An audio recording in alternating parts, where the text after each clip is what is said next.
Bienvenidos una semana más al podcast sobre inversión y educación financiera, fondos de inversión y valores. Mi nombre es Eusebio Gómez, soy asesor financiero y tengo la misión de hacer las cosas de manera diferente, ayudar a muchas personas a lograr buenos resultados financieros y con ello proporcionarles el conseguir la vida que desean llevar.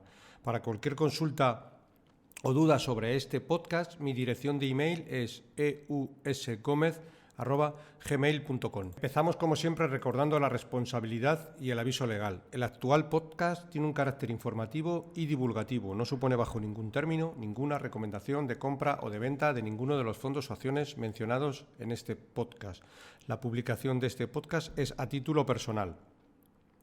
Bueno, esta semana vamos con un capítulo bastante interesante. Vamos a comentar un libro, y en este caso vamos a comentar el libro El inversor inteligente, de Benjamin Graham. Para que nos hagamos una idea y ponerlo en contexto, este libro es de 1950, pero es actualmente plenamente vigente en los días actuales.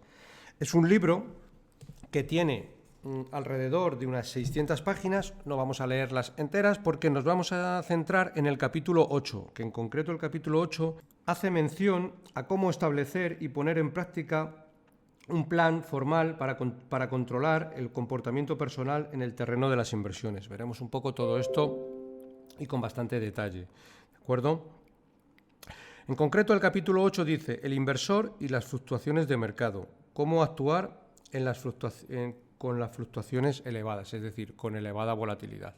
Bueno, no sé si lo he dicho anteriormente, pero si no lo digo ahora, quien escribió este libro fue Benjamin Graham, que de alguna manera fue el profesor de donde Warren Buffett se nutrió de su sabiduría, ¿vale? Y fue un poco el que Benjamin Graham incluso fue el que le dio clases a Warren Buffett sobre economía y demás en la universidad. Bueno, como decía anteriormente, es un libro que está plenamente vigente. 600 páginas, evidentemente. Vamos a centrarnos en el capítulo 8. Es verdad que en el libro hay capítulos de todo tipo, desde la inflación, política de cartera general, invertir en fondos de inversión, el inversor y sus asesores, selección de acciones, cómo tienen que ser los equipos directivos, etc. En total son aproximadamente unos 20 capítulos, algunos de ellos muy técnicos, ¿vale? He querido centrarme en este, que para muchos de vosotros os valdrá de sobra, pues habla de cómo comportarse, sobre todo ante caídas de mercado y lo que es más conveniente. Aprender esto e interiorizarlo a fuego en nuestro subconsciente nos va a poner por delante de la mayoría de inversores que hacen un poco precisamente lo contrario, es decir, asustarse en las correcciones y correr tras los precios en las subidas. Cosa que los que escucháis este podcast desde hace tiempo, mi recomendación no es hacer esto, sino más bien todo lo contrario. Bueno, sin más, vamos con el capítulo, ¿vale? Dice así el capítulo 8, el inversor y las fluctuaciones de mercado. El inversor debería ser consciente de estas posibilidades y debería estar preparado para ellas, tanto desde un punto de vista financiero como psicológico. Querrá aprovecharse de los beneficios que pueda obtener como consecuencia de los cambios en los niveles de mercado, lo que casi siempre se producirá mediante incrementos de valor de su cartera de acciones. A medida que pase el tiempo, y es posible que también mediante la realización de compras y ventas a precios ventajosos. Que sienta este interés es inevitable y absolutamente legítimo. No obstante, dicho interés entraña el indudable peligro de que acabe cayendo en actitudes y actividades especulativas. Para nosotros es fácil recomendarle que no especule. Lo difícil es que usted siga este consejo. Si quiere especular, hágalo con los ojos abiertos, siendo consciente de que probablemente acabará perdiendo dinero.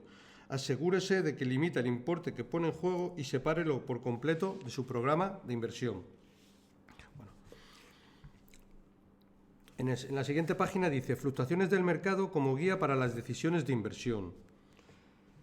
Y comenta: dado que las acciones ordinarias, incluso las de la categoría de inversión, están sujetas a fluctuaciones recurrentes y de amplio recorrido en sus precios, el inversor inteligente debería estar preparado en las posibilidades de aprovecharse de estas oscilaciones de péndulo. Hay dos posibles formas de lograrlo: actuar en función de la coyuntura y actuar en función del precio. Con la expresión de actuar en función de la coyuntura nos referimos al intento de anticiparse a la trayectoria que va a seguir el mercado de valores, comprar o conservar la inversión cuando se considera que la evolución futura será al alza. y vender o abstenerse de comprar cuando se considere que la evolución futura será a la baja. Con la expresión actuar en función del precio nos referimos al intento de comprar acciones cuando cotizan por debajo de su valor justo y de venderlas cuando suben por encima de dicho valor. Una forma menos ambiciosa de actuar en función del precio consiste sencillamente en poner todo de su parte para no pagar un precio excesivo por las acciones en el momento de llevar a cabo las adquisiciones. Esto podría ser suficiente para el inversor defensivo, cuyo principal interés se centra en la tendencia a largo plazo. Por lo tanto, representa el nivel mínimo básico de atención que se debe prestar a los niveles de mercado. Estamos convencidos de que el inversor inteligente puede conseguir resultados satisfactorios con cualquiera de las dos formas de actuación en función del precio. También estamos seguros, en igual medida, que si se centra en actuar en función de la coyuntura, en el sentido de hacer pronósticos, acabará actuando como un especulador y acabará teniendo los resultados propios del especulador financiero, es decir, bastante malos. A las personas inexpertas esta distinción puede parecerles tenue y de hecho ni siquiera en Wall Street goza de aceptación generalizada. Por cuestión de práctica operativa o tal vez como consecuencia de un minucioso proceso de convicción, los corredores y los agentes de bolsa y los servicios de inversión parecen inseparablemente unidos al principio de que tanto los inversores como los especuladores en acciones ordinarias tendrán que prestar una permanente y detenida atención a los pronósticos del mercado. Cuanto más se aleja uno de Wall Street, más escepticismo encontrará, o por lo menos eso creemos, hacia las pretensiones de pronosticar la evolución del mercado de valores o determinar el momento adecuado para operar en él en función de la coyuntura. Parece imposible que el inversor se tome muy en serio las innumerables predicciones que aparecen prácticamente a diario y que se ponen a su disposición simplemente con pedirlas. Sin embargo, en muchos casos, presta atención a estas predicciones e incluso las pone en práctica. ¿Por qué? Porque le ha persuadido de que es importante que se forme una opinión de un tipo u otro acerca de la futura evolución de los mercados de valores y porque tiene la impresión de que los pronósticos ofrecidos por las agencias de bolsa o servicios de previsión son por lo menos más fiables que sus propios pronósticos, cosa que no es del todo cierta, ¿de acuerdo? Que muchas veces es mejor tener un comportamiento muy tranquilo, digamos que es más importante. No necesitamos tener excesivos cursos de economía ni nada parecido. Con tener un comportamiento racional ya es más que suficiente. Bueno, seguimos. He pasado unas cuantas páginas que no son relevantes. Dice lo siguiente. Si fuese usted un inversor prudente o empresario sensato, ¿permitiría que la comunicación diaria del señor Mercado determinase su concepción de valor con respecto a su participación de $1.000 en la empresa? Únicamente lo consentiría en el caso de que estuviese de acuerdo con él o en el caso de que quisiese hacer operaciones con él. Es posible que usted esté encantado de venderle su participación cuando le ofrezca un precio ridículamente elevado, o que esté igualmente encantado de comprar una participación adicional cuando el precio ofrecido sea bajo. Sin embargo, el resto del tiempo actuaría de una forma más sensata si se formase su propia idea del valor de su cartera, atendiendo a los informes detallados de la empresa acerca de sus operaciones y su situación financiera. Básicamente, las fluctuaciones de precio únicamente deben de tener un significado para el verdadero inversor. Le ofrecen la oportunidad de comprar con inteligencia cuando los precios se reducen mucho y de vender con inteligencia cuando han subido también mucho. En las demás ocasiones, lo mejor que puede hacer es olvidarse del mercado de valores y prestar atención a su rentabilidad por dividendos y a los resultados de explotación de sus empresas. Bueno, seguimos. El inversor que tenga una cartera de acciones sólida debería esperar que sus precios fluctuasen y no debería preocuparse por las caídas considerables ni emocionarse por las subidas de precios considerables. Debería recordar siempre que la cotización del mercado es una utilidad que tiene a su disposición, ya sea para aprovecharla o para hacer caso omiso de ella. Nunca debería comprar una acción porque haya subido ni venderla porque haya bajado. No se equivocará mucho si este lema se redactase en términos más sencillos. No compre nunca una acción inmediatamente después de una subida sustancial, ni tampoco la venda inmediatamente después de una bajada sustancial. Bueno, aquí si observamos, él habla todo el rato de acciones, en nuestro caso Siempre recomendamos la inversión a través de fondos y bueno, sería un poco parecido a hacerlo, pero con nuestra cartera de fondos. Bueno, el capítulo no es muy extenso, tiene aproximadamente unas 14-15 páginas. Lo más importante lo he redactado aquí. Ahora sí que nos vamos a centrar en un poco más relevante, porque habla del comentario al capítulo 8 y hace una breve redacción. Aquí sí nos vamos a explayar un poquito más, porque casi todo lo que dice es bastante interesante. Primero hace una mención a Marco Aurelio y dice lo siguiente: la felicidad de quienes ansían la popularidad depende de los demás. La felicidad de los que persiguen el placer fluctúa con estados de ánimo que no pueden controlar. Sin embargo, la felicidad de los sabios surge de sus propios actos libres. Bueno, pasamos a la siguiente página y dice lo siguiente: piense por sí mismo. Y se hace la siguiente reflexión: ¿estaría dispuesto a permitir que un lunático oficialmente diagnosticado como tal se presentase 5 veces a la semana para decirle que tendría que sentirse usted exactamente igual que se siente él? ¿Estaría usted dispuesto a mostrarse eufórico simplemente porque su visitante lo está, o desgraciado simplemente porque su visitante cree que debería ser usted desgraciado? Claro que no. Usted insistiría en que tiene derecho a asumir el control de su vida emocional, basándose en sus experiencias y sus creencias. Sin embargo, en lo que respecta a la vida financiera, millones de personas permiten que el señor mercado les diga cómo tienen que sentirse y qué tienen que hacer, a despecho del dato incuestionable de que en ocasiones se comporta de una forma más desquiciada que una jaula de grillos. En 1999, cuando el señor mercado se estremecía de satisfacción, los empleados estadounidenses destinaban una media del 8,6% de sus salarios a sus planes de jubilación. En el año 2002, después de que el señor mercado hubiese pasado 3 años triturando acciones y llenando con ello bolsas de basura, la tasa de aportación media se había reducido casi una cuarta parte, hasta solo el 7%.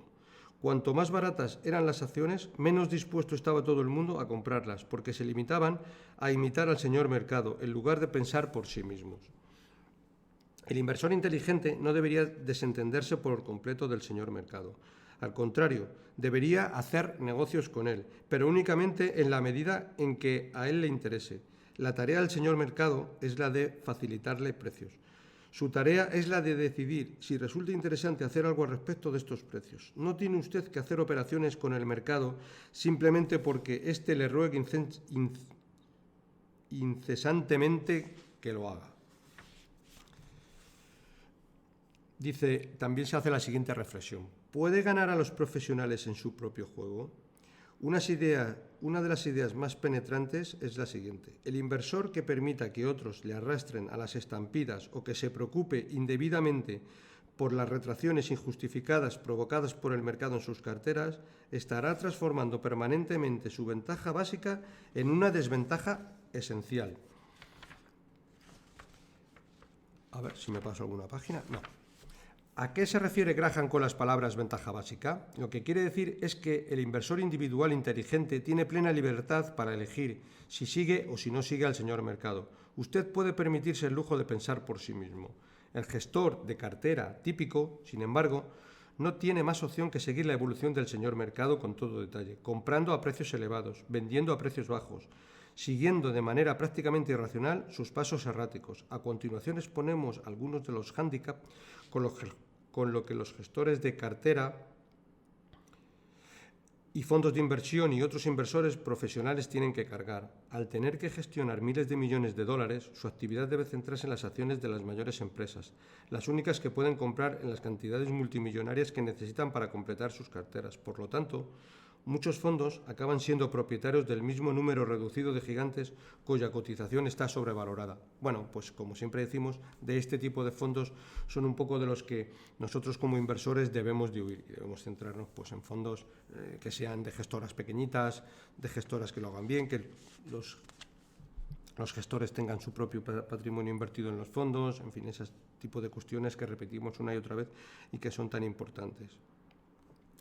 En lo que se refiere al inversor particular, dice lo siguiente también: lo que debe hacer, al contrario, es caer en la cuenta de que invertir de manera inteligente consiste en controlar lo que se puede controlar. Sin embargo, lo que Lo que sí puede controlar usted es los costes de intermediación, si hace operaciones con poca frecuencia, de manera paciente y de forma barata. Sus costes de cartera, si se niega a comprar fondos de inversión que tengan unos gastos anuales excesivos. Sus expectativas, si actúa con realismo y si no se deja llevar por las fantasías a la hora de hacer previsiones sobre los resultados que puede obtener. Su riesgo, si decide que parte de su patrimonio total queda expuesto a los azares del mercado de valores mediante diversificación y mediante los ajustes de cartera. Su factura tributaria, si conserva las acciones durante el periodo necesario para reducir al máximo sus obligaciones tributarias, atendiendo a la normativa fiscal que se encuentre vigente en cada momento y en especial a su propio comportamiento. Consiste en aprender a controlarse en el juego que decida usted jugar. El desafío para el inversor inteligente no consiste en encontrar las acciones que más vayan a subir o que menos vayan a bajar, sino en no permitir que se convierta usted en su peor enemigo, en impedir que acabe comprando a precios elevados simplemente porque el mercado le grite a comprar, y en no permitir que acabe vendiendo a precios bajos simplemente porque el mercado diga en un momento determinado a vender. En una ocasión entrevisté a un grupo de jubilados de Boca Raton, una de las comunidades de jubilados más ricos de Florida. Cuando pregunté a estas personas, que en su mayoría tenían 70 años o más, si habían conseguido mejores resultados que el mercado durante su vida como inversores, algunos me contestaron que sí y otros que no. La mayoría no estaban seguros. Uno de ellos me dijo: ¿y qué más da? Lo único que sé es que gracias a mis inversiones he conseguido ganar suficientemente dinero para acabar viviendo en Boca. ¿Cabe una respuesta mejor? Después de todo, el objetivo de la inversión no consiste en ganar más dinero que la media, sino en ganar suficiente dinero para satisfacer sus propias necesidades.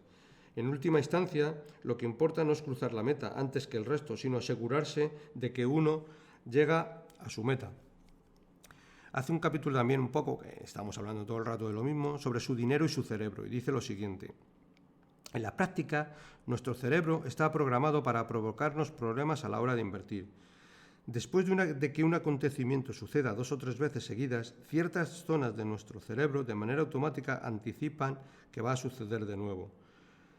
Si el acontecimiento se repite, un producto químico natural denominado dopamina se libera, inundando el cerebro con una leve euforia. De esta forma, si una acción sube unas cuantas veces, esperará usted que siga subiendo. ¿Dónde me he quedado? Aquí, vale. Y su química cerebral se modificará a medida que suba la acción, con lo que disfrutará usted de un subidón natural. En la práctica, se hará adicto a sus propias predicciones. Sin embargo, cuando las acciones pierden valor, la pérdida financiera pone en marcha otra parte del cerebro, encargada de procesar el temor y la ansiedad, y que es responsable de la famosa respuesta de luchar o salir huyendo, habitual en todos los animales acorralados. De la misma forma que no puede evitar que su corazón se acelere cuando salta una alarma de incendio, de la misma forma que no puede evitar atemorizarse si una serpiente de cascabel aparece en el sendero por el que usted da un paseo, no puede evitar sentir miedo cuando la cotización de las acciones se desploma.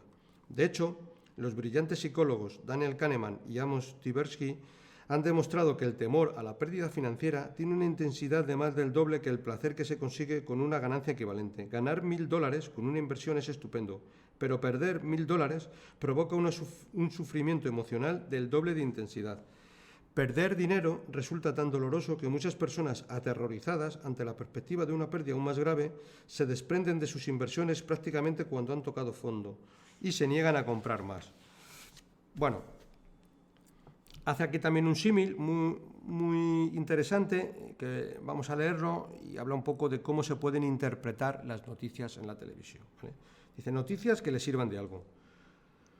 Dice: las acciones se están desplomando, por lo que enciende la televisión para ver las últimas noticias del mercado. Sin embargo, en vez de ver la CNBC o la CNN, imagine que puede sintonizar la Benjamin Graham Financial Network, que él lo dice en la BGFN, ¿vale? Benjamin Graham Financial Network. Y dice lo siguiente: en la BGFN el sonido no refleja el famoso tañido de la campana al cierre del mercado.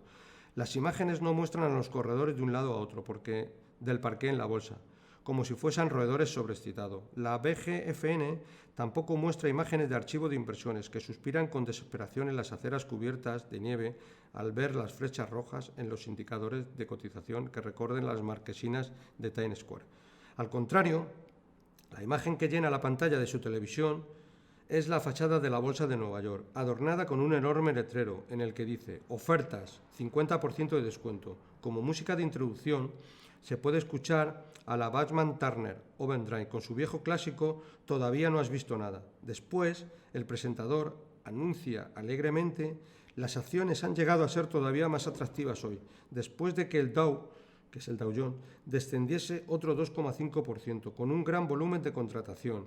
El cuarto día seguido que las acciones se abaratan. Los inversores del sector tecnológico han conseguido aún mejores resultados, puesto que las empresas líderes como Microsoft han perdido casi el 5% durante la jornada, gracias a la cual ahora son todavía más económicas.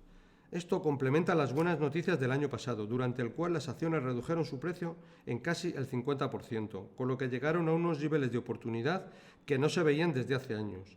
Algunos analistas destacados han hecho gala de optimismo, afirmando que los precios pueden reducirse aún más en las semanas y meses venideros. La emisión de noticias se interrumpe y entra en escena el estratega del mercado Ignat Anderson, de la firma de Wall Street, Kettmann & Kirshner.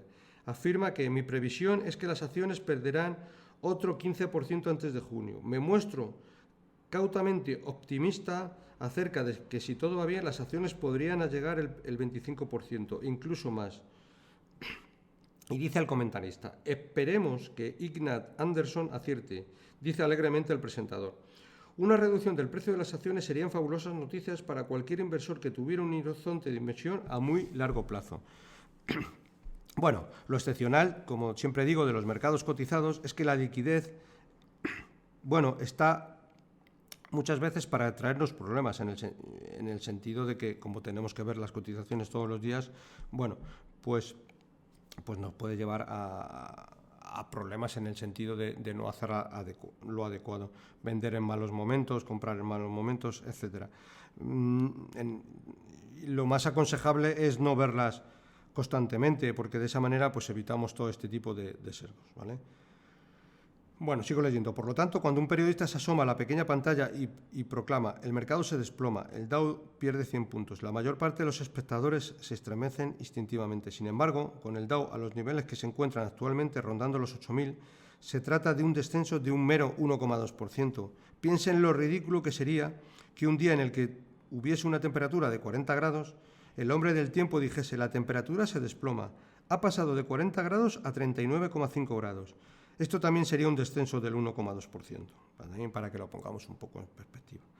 Sin embargo, tal y como dice Graham, el inversor típico estaría mejor si sus acciones no cotizasen en absoluto, porque podría librarse de la angustia mental que le provocan los errores de juicio cometidos por otras personas.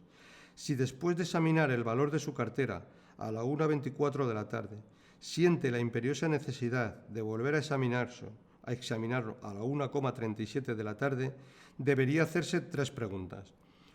¿He llamado a un agente inmobiliario para comprobar el precio de mercado de mi casa a la 1:24 de la tarde? ¿Le he vuelto a llamar a la 1:37 de la tarde? Si lo hubiese hecho, ¿habría cambiado el precio? Si hubiese cambiado, ¿me habría apresurado a vender mi casa? Si no compruebo, ni siquiera sé cuál es el precio de mercado de mi casa en cada minuto, ¿estoy impidiendo que su valor aumente a lo largo del tiempo? Por supuesto, la única respuesta posible a estas preguntas es claro que no.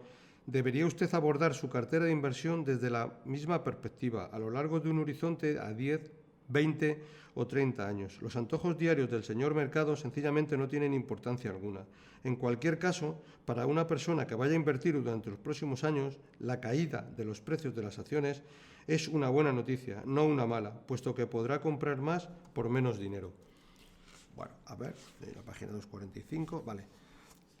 En vez de temer al mercado cuando se encuentra en una etapa bajista, debería de darle la bienvenida de buen grado. El inversor inteligente debería sentirse profundamente cómodo siendo propietario de acciones o de fondos de inversión, aunque el mercado dejase de comunicarle los precios diarios durante los próximos 10 años. También hace una mención un poco que en determinadas circunstancias puede interesar vender una cartera. Dice lo siguiente: si el mercado le da castañas, haga marrón glacé.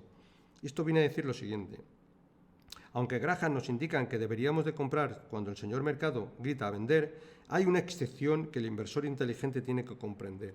Vender en un mercado a la baja pueden ser interesantes si ello da lugar a ventajas fiscales. Y hace un símil, dice, supongamos que compró 200 acciones de Coca-Cola en enero del 2000 a $60 por acción, lo que supone una inversión total de 12.000 euros. A finales del año 2002, el valor de las acciones se habría reducido a $44 por acción, lo que supone que su cartera valdría $8.800, es decir, una pérdida de $3.200. Podría haberse usted hecho lo que hacen la mayoría de las personas, quejarse por la pérdida o esconderla debajo de la alfombra y actuar como si no se hubiese producido. También podría haber asumido el control. Antes de que concluyese el año 2002, podría haber vendido todas las acciones de Coca-Cola, materializando la pérdida de $3.200. Posteriormente, después de dejar pasar 31 días para respetar la normativa tributaria, habrá vuelto a comprar las 200 acciones de Coca-Cola. Resultado, habría reducido su renta disponible en $3.000. Y podría utilizar la pérdida de $200 restante en el año 2003. Aún mejor, seguiría siendo propietario de acciones de una empresa en la que confiaba, aunque ahora le habrán costado un tercio menos de lo que habría pagado la primera vez. Dice, si el tío Sam se refiere a la agencia tributaria, subvenciona las pérdidas, puede ser interesante vender para materializar las pérdidas. Si el tío Sam quiere que el mercado parezca lógico en comparación con él, ¿quiénes somos nosotros para quejarnos? Bueno, así aplica la normativa un poco en Estados Unidos. En España es algo parecido, podemos compensar con otras minusvalía, incluso en España tenemos 4 o 5 años para compensar esas pérdidas. Bueno, y por último, hace una mención a un párrafo, un título o un enunciado que todo inversor tendríamos que tener a mano. Yo, de hecho, se lo envío a muchos de mis clientes para que lo conserven, y dice lo siguiente: contrato de propietario de inversiones. Yo, y hace unos puntos suspensivos para que cada uno ponga su nombre, por el presente declaro que soy un inversor que deseo acumular riqueza durante un periodo futuro de muchos años. Sé que habrá muchas ocasiones en las que sienta la tentación de invertir en acciones u obligaciones. Obligaciones siempre se refiere a renta fija, ¿vale? Porque hayan subido o estén subiendo de precio. Y en otras ocasiones sentiré la tentación de desprenderme de mis inversiones porque habrán bajado o estarán bajando. Por el presente, declaro que me niego a que una manada de desconocidos adopten por mí mis decisiones financieras. Adicionalmente, contraigo el solemne compromiso de no invertir jamás porque el mercado de valores haya evolucionado al alza y de que nunca venderé porque haya bajado. Al contrario, invertiré una cantidad de, también lo dejan puntos suspensivos para que cada uno ponga su cifra, que puede ser X euros al mes, todos los meses mediante un plan de inversión automático o mediante un programa de promedio de coste monetario en los siguientes fondos de inversión o carteras diversificadas. También, y aquí también deja para escribir un poco lo que cada uno consideremos. También invertiré cantidades adicionales siempre que tenga la ocasión de prescindir de dinero en efectivo y pueda permitirme una pérdida de dinero a corto plazo. Por el presente, declaro que mantendré todas las inversiones de manera sostenida por lo menos hasta la siguiente fecha, como mínimo 10 años después de la fecha de este contrato. Las únicas excepciones que se permiten en virtud de este contrato son una súbita y acuciante necesidad de dinero en efectivo, como por ejemplo una emergencia de salud o la pérdida de trabajo, o un gasto planificado, como el pago de la entrada para una casa o el coste de la matrícula de una institución de enseñanza. Con mi firma estampada al pie de este documento, manifiesto mi intención no solo de respetar los términos y condiciones de este contrato, sino de volver a leer este documento siempre que sienta la tentación de vender cualquiera de mis inversiones. Este contrato únicamente es válido cuando esté firmado por lo menos por un testigo y debe ser conservado en un lugar seguro que resulte fácilmente accesible para referencias futuras. Firmado, fecha y testigos.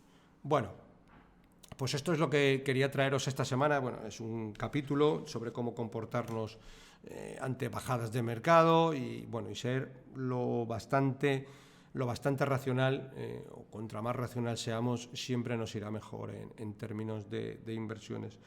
Yo conozco mucha gente que tiene estudios superiores, de técnicos de mucho tipo, son excelentes en sus negocios, arquitectos, etcétera, pero que luego se ponen extremadamente nerviosos y ven las noticias como que hay que seguirlas al pie de la letra. Incluso veo y conozco muchas personas que tienen unos estudios normalitos, pero que son absolutamente racionales, no venden cuando no tienen que vender, suelen ser muy tranquilos, y esa tranquilidad muchas veces le llega a mejores resultados que personas que son, pues están todo el día mirando los mercados, toqueteando su cartera, etcétera. Bueno, pues sin más dilación me despido. Como siempre, para cualquier consulta o comentario sobre este podcast puedes enviarme un email a la dirección eusgomez@gmail.com. Si te ha gustado el programa, te agradezco que le des un me gusta en la aplicación donde lo estés escuchando, iBooks, Spotify, YouTube, etcétera, ¿vale? Como siempre, pues os recuerdo la frase: un saludo muy cordial, paciencia y buenas inversiones.